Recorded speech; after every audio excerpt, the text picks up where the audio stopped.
My friend is about to compete in his first ever powerlifting competition, and we're about to see if he's ready, because to train like a powerlifter versus to compete as a powerlifter are two separate worlds. He's within the top 30 to 40% of lifters that are documented. But see, none of that matters if you can't hit the standard on command, under pressure, with 3 judges watching you. To be the top 10% in your garage versus being ready to compete are two separate worlds entirely.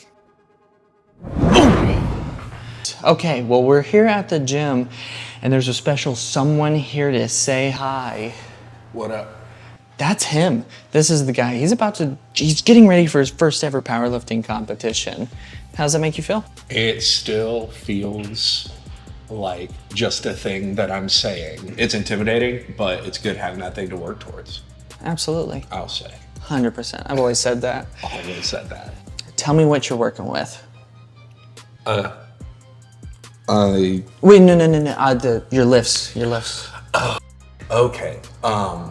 So squatting right now, working weight, about 305. I think we're about to bump that up. Bench, we are sitting at,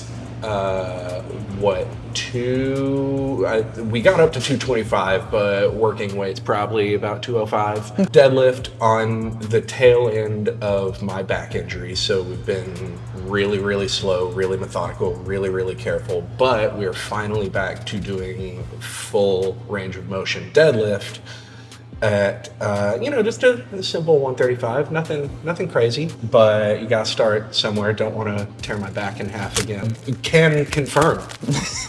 From experience. Yeah. My back hurts too. Have you tried texting more? So let's go ahead and address what's going on. We said that he is going to be working weight of 205, and clearly it was a little too light today, and it looks like we needed to bump it up. So we're at 225, and what we're going to do, let's talk about the lift off, and then just right off the chest, it's a little bit unsteady. He's not as engaged, so his body's kind of shifting side to side. However, the movement is extremely strong. So we went up to 245, and he's still pushing really strong, left arm winged out just a little bit, but his pushing movement has gotten particularly very strong recently. These older clips of him bench pressing shows that he has worked up from 205 as working weight. You can see on the last rep, there's a little bit of work, and look at that happy face. But he's put in some hard work and he's made a lot of progress. So we try to attempt his all-time PR today, which is 265 pounds. Now, you're gonna see his body shifts real hard and he loses all drive because it didn't go up, it went up and down. So how long have you been training seriously? 8 years ago was when I started really looking at heavyweight, chasing the 1,000-pound club, and I got damn close. And then once COVID happened, I dropped working out, just couldn't fit it into my schedule, and have been fighting to claw my way back with varying degrees of success. And where we are now, since we've decided to actually train for, set a goal, set a competition, we have been at it for about a year, I think, almost a year. And some of that was interrupted by the back injury that I referenced a little bit ago. But even in that period, we were doing what we could to get me recovered. How did you hurt your back? By being extremely dumb. When your form collapses and you say, no, I can fix this. It wasn't even particularly heavyweight. It was like 265. I was squatting and I didn't like the range of motion. I didn't go down as low as I thought I could. And so I tried to go down lower. And as I went down lower, I leaned forward and my hips went back. And I thought, oh, okay, I just need to get this up and it'll be fine. And my legs came up, but my head didn't. And I ended up doing about a 265-pound good morning. Tore my back straight in half pretty much. So it was the warm up. Don't try and muscle your way up, kids.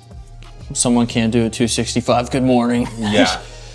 I mean, I can't either. I'm a weak baby boy. Dude, we're toddlers. Hell yeah. Excuse me, Judge. Hand me my baba. I should not be trusted with the camera because this camera angle is way lower and I should have checked it before I got started. But here we are anyway. Look at our calves and our butts. So this angle does not do him justice for the simple fact that it doesn't really show him hitting depth. I know he's hitting depth, but this angle does not show it. Now, if you look at his feet, he's steadying himself right there, and there's a little bit of cave going on. So we got to work on a little bit more planting and getting some tension through the kinetic chain from the feet up, because he already has an extremely strong squat, and he used to have a very strong squat before he hurt his back. Now, what you'll notice is in his position, he sets up, focuses, and he takes a deep breath at the top, which as he's going, sometimes he gets a little out of pace and starts just going and just breathing in, breathing out. So he doesn't have as strong of a brace as he could. For the most part, though, his form holds well. His hips are shifting just a little bit. And again, we just got to focus on the more perfecting parts of the movement to make him more sturdy and steadfast in those movements. But this has made major improvement. Now this one, the deadlifts, this is a massive milestone since the back injury from the accidental good morning. For him to rock full depth here, you can see a little bit of extra flexion in the lower back right now. We're working on getting his hips a little bit more mobile, but I mean, Phil's got this in the bag. We just gotta dial in a few more things, so stay tuned for his journey. Last question before we go hit today's workout. Yeah, what's up? How ready do you feel for your first meet? How confident are you to be on that stage being judged and watched by a whole bunch of people? If you were to say tomorrow, I would say 60%. I would get up there for squats and I would feel like the strongest dude in that room. And then they would say, okay, cool, there's other lifts. And I would say, no. I feel very confident in my squat. Bench press, always, I'm in my head about. And deadlift, being on the tail end of that injury, I'm like, no, I'm just a little guy. So I'm gonna say a solid 70%. Now, do you feel the pressure I'm putting on you right now? Yeah, I know. It's very intense. Way worse than comp. Oh, cool. Time to get swole. So to sum everything up is that Phil is extremely strong. He adapts extremely quick under any pressure or any circumstance, under any program that we've run together. And he sees results because he takes things very seriously. I mean, we ran an anaerobic capacity athletic style program for a while, and he got very quick, very easy results because he showed up, he put in the work. He caught up to me really quickly, and then he started passing me in the results that we were seeing from the same exact program. So overall, aside from his back injury and then just trying to rehab that and get back to deadlifting stronger than ever before, which was topped out about 365 pounds.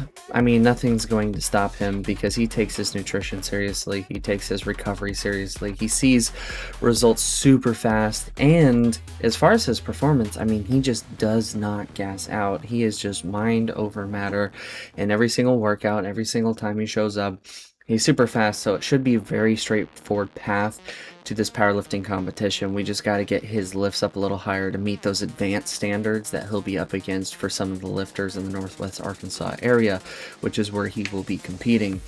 He has a saying, last set, best set. If you want results like nobody else, you have to be willing to put in work like nobody else is. So stay tuned to watch him become a powerlifting champion.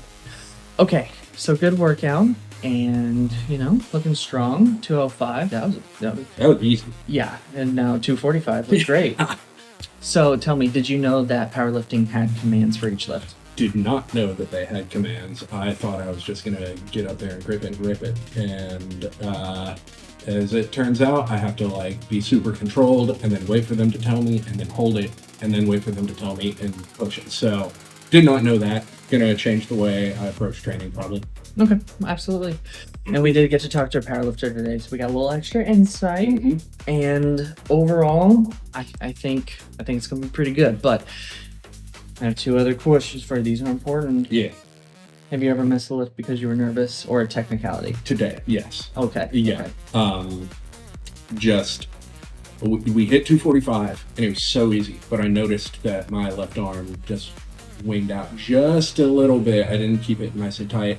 And I was like, still, that was super easy. We got to go up. And then when we went up in weight, I was super confident and I was thinking super hard about my form and like how easy this was going to be. And then just beat it. It happens. It happens to the best of us. They make pills for it. Oh, Yeah. Cool. In my own head, where I've said like, yeah, this is going to be easy. I'm going to crush this. Yeah. And then I like, it turns into pressure that I placed on myself because, oh, well, now I have to crush this. And I didn't. And so, Okay. So last thing is, we've talked to a powerlifter who's competed. Mm-hmm. We know that there are commands. Yep. We know the pressure is going to be on. And we know it's going to be some heavy weight on that stage. Mm-hmm. How confident do you feel now knowing more about what powerlifting actually entails for competition now? Honestly, a little more confident because there's less mystery. It's like, oh, people have done this and have told me, okay, you expect this, you expect that. Make sure you know the counts. If you do this, they'll give you a red light. So there are things that I know to look out for, things that I know to focus on. And honestly, throwing up that 245 today, like made me realize, oh, okay, cool. I'm back in this league. And there are specific call outs that I need to pay attention to so I can tweak and focus and all that. So now training with a more concrete purpose than just, oh, I'm going to go to a powerlifting competition, whatever that means. Now it's a little more concrete and, okay, this is what I'm capable of with slight sloppy form if we focus on the actual requirements of the thing, then we can dial that in and I'm just gonna shoot up. Absolutely. Shoot up unclean. Stay grinding, stay smiling, and of course, as always, Sweat, stay still. we'll catch you in the next video. Make sure you guys follow, subscribe, keep up with his journey. We got a competition coming up possibly in October, so we only got a couple months, so keep an eye out. We'll be ready. Bye.